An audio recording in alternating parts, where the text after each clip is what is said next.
чтобы следователь провел медицинское освидетельствование. Пожалуйста, не надо кричать, создавать панику.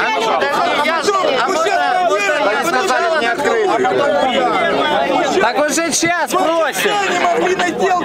Пожалуйста, проведите тест.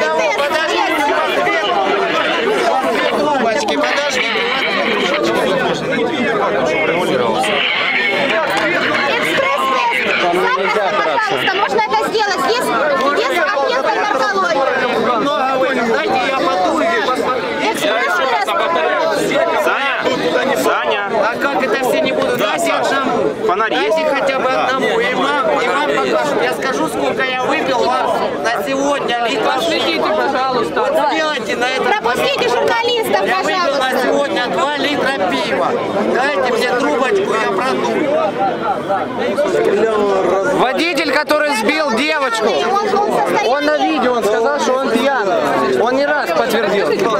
Вы что, под секундочку. Я не могу сказать, что конкретно случилось, потому что я не присутствовала в момент столкновения. Я знаю о том, что сбили ребенка на пешеходном переходе, что за рулем был вот этот вот молодой человек, который сейчас сидит сотрудником милиции. Он в состоянии алкогольного опьянения, не способен говорить. Вот. А сотрудники почему-то не хотят проводить экспресс-тест на освидетельствование медицинское. Этой девочке 13 лет было. Я не знаю, сколько лет девочки, я знаю, что это ребенок вот Почему такое все случилось? Почему не хотели его отпустить? Говорят, он... Я не знаю, то есть, да, как бы размахивал удостоверением, указывал на то, что он сотрудник каких-то там правоохранительных органов или не знаю.